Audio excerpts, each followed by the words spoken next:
بسم الله الرحمن الرحيم والصلاة والسلام على أشرف المرسلين وعلى آله وصحبه أجمعين. Assalamu alaikum wa rahmatullahi wa barakatuh.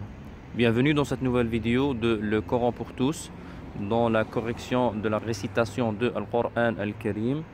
Nous avons fait la dernière fois Surat Al-Kafirun et aujourd'hui nous allons voir la sourate qui la suit. Donc aujourd'hui nous allons faire Surat An-Nasr, Idha Ja'a Nasrullah. On va la réciter comme à chaque fois. Je vais la réciter une fois et puis on va voir Inch'Allah quelques erreurs à éviter. أعوذ بالله من الشيطان الرجيم بسم الله الرحمن الرحيم إذا جاء نصر الله والفتح ورأيت الناس يدخلون في دين الله أفواجا فسبح بحمد ربك واستغفره إنه كان توابا. On va passer à la correction des erreurs à éviter, ce qu'il faudra faire au lieu des erreurs. إذا جاء Nasrullahi. Pour rappel ici, l'âme de Allah, elle est mufakhama, elle est de haute tonalité. Nasrullahi. Et on ne dit pas par exemple Nasrullahi. C'est Nasrullahi. Et on prolonge un petit peu. Il faut savoir ici, il n'y a pas alif. Vous le voyez bien, on n'écrit pas alif au niveau du mot Allah. Mais on prolonge. C'est comme ça que ça se prononce en fait. Comme ici, Abidun, ils ont écrit le petit alif. Abidun, ils ont écrit la petite alif. Dans certaines versions, ils ont écrit la petite alif au niveau du mot Allah pour montrer que on prolonge. Mais il faut savoir, on prolonge un petit peu. On fait une prolongation normale de temps. Nasrullahi. Vous voyez, ce n'est pas Nasrullahi. Lahi. Lahi. Wal fath. Nasrullahi wal fath. Parmi les erreurs, certains quand ils s'arrêtent à la fin des versets, ou au milieu des versets aussi, c'est valable n'importe où au moment de l'arrêt. Certains s'arrêtent avec le harakat, comme ici il y a dhamma, il dit إذا جاء نصر الله والفتح. Il dit hu et il s'arrête. Non, en arabe si on s'arrête, en fait on s'arrête avec sukun. L'arabe ne commence pas par sukun et s'arrête toujours avec sukun dans la prononciation. L'arabe parlé, je veux dire. Je parle de l'arabe parlé. À l'écriture, ça reste écrit comme ça, au cas où on poursuit. Mais si on s'arrête avec sukun. Ça, c'est par rapport au premier verset. On va aller au deuxième. وَرَأَيْتَ النَّاسَ يَدْخُلُونَ فِي دِينِ اللَّهِ أَفْوَاجًا. Ici, pareil pour le mot Allah. يَدْخُلُونَ, ici, on a une qalqala, petite qalqala. يَدْخُلُونَ.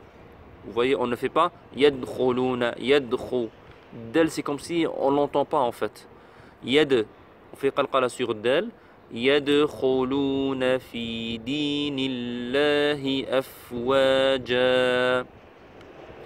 Parmi les erreurs aussi que j'ai remarqué, beaucoup quand ils s'arrêtent sur des mots qui ressemblent ici avec prolongation, surtout avec alif, peut-être même avec waw. Qu'est-ce qu'ils font? Ils diminuent, soit ils diminuent la prolongation ici. Généralement, qu'est-ce qu'ils font? En fait, même Dr Ayman, il a parlé de ça en fait. Certains, ils font, ici par exemple, afwaja. Ici, vous voyez bien, ça c'est alif. Et à la fin ici, c'est bien alif. Je vais rapprocher encore. Nous avons alif ici, après waw. Et nous avons alif après jim.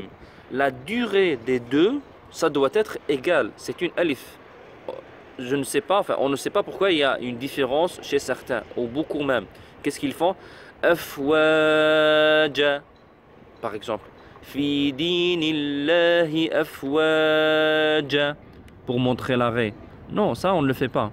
C'est afwaja. C'est identique, la durée de wa, c'est comme la durée de ja, au cas où on s'arrête, comme de ce cas-ci. On s'est arrêté. Donc il ne faut pas prolonger trop.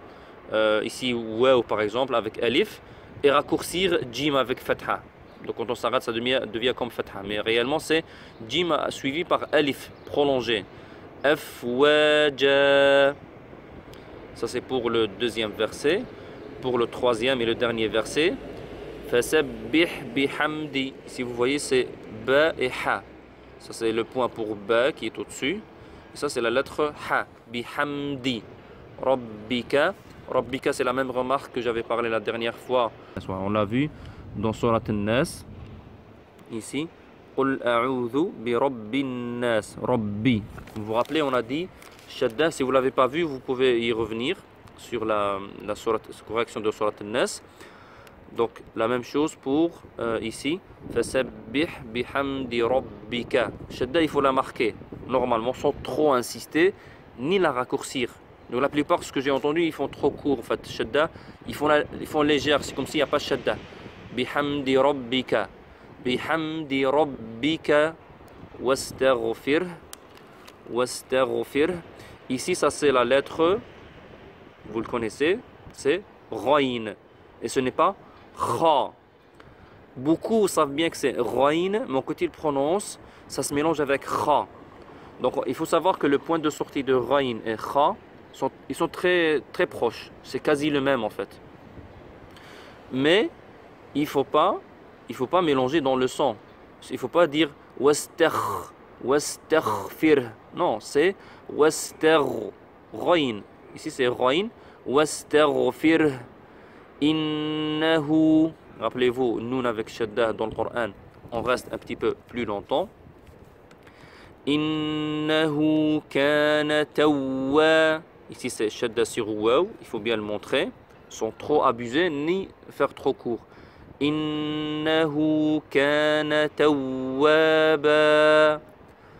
Ce qui était aujourd'hui pour Surat An-Nasr, Idha ja'a nasrullahi wal fath. La prochaine fois, Inch'Allah, qu'Allah nous facilite de faire Surat Tabbat yada abi lahabin wa tab, donc Surat Al-Masad, Inch'Allah la prochaine fois. J'espère que c'était bénéfique pour Surat An-Nasr. Si vous avez des difficultés à prononcer et à lire, à titre informatif, il y a la formation Nouraniya qui aide beaucoup. Je l'ai enseigné moi personnellement et j'ai vu l'efficacité. Elle aide beaucoup la prononciation, la lecture du Coran Al-Karim. Elle est 100% en ligne. Qu'Allah nous facilite tous l'apprentissage de la science utile. Comme promis, je vous ai dit que je vais vous montrer Masjid Al-Firdaus. J'essaie de combiner entre la belle vue, si vous voulez, et l'apprentissage. Donc ici, c'est Masjid Al-Firdaus, comme vous le voyez. C'est un grand masjid, mashallah. Ici, Ash-Shariqa. Je vous dis à la prochaine fois, Inch'Allah. Assalamu alaikum wa rahmatullahi wa barakatuh.